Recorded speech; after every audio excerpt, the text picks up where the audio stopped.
up his own credentials, trying to build a portfolio for himself. He kept getting shot down. Attorney General, then Senator Sessions, apparently shot this down and said, according to the New York Times, I hope this is never discussed again.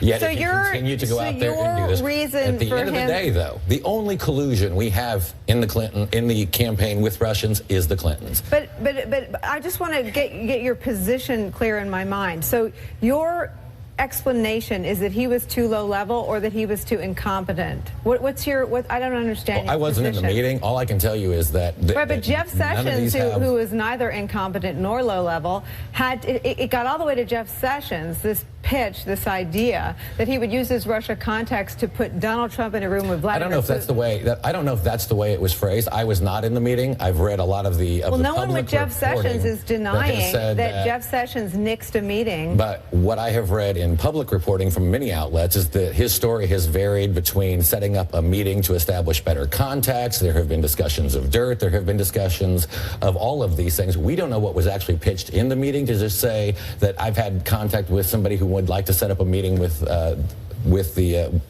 Putin and Mr. Trump going forward. I don't know what was, but it was immediately killed. But no, because I was not in that meeting. You don't know that it was immediately killed. You just said you weren't there. No. But what was reported by the New York Times was that Jeff Sessions said, we're not going to do that. But you just said he was low level. I mean, by the time it got, would you agree that Jeff Sessions was pretty high level? I'm saying that Jeff Sessions was high level. And you said that George was pretty low level, right? So you don't know who it was bounced off of before it got to Jeff Sessions, do you? No, what we're talking about was that meeting on the 31st, right, but which you is where just it was asserted reported. that the first time it was bounced up, it was rejected. You don't know. I don't know that. Right. What I was saying is that if it was brought up on the 31st, it was immediately shut down according to what the New York Times Right, but you don't know if that was the first time it was suggested. Neither do you. No or the 10th. Well, we know that Papadopoulos, we know Bob Mueller knows. Yep. Well, we don't know what Bob Mueller knows. We also know that so far there has been no evidence of any kind of collusion between the Trump campaign. Why do you keep saying that? Russia. How do you know? Has there been any evidence?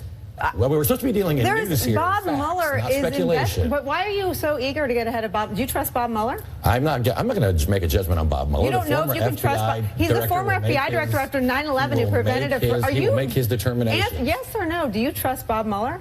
I would trust the process to play out the way it's meant to be played out. Why can't you say that you trust a former FBI director who worked for Republicans and Democrats and kept this country safe after the worst terror attacks on our soil? You can't say you trust Bob Mueller? It's not my job to come here and say who I hope they're paying you a lot of money. Eli Stokols, what is...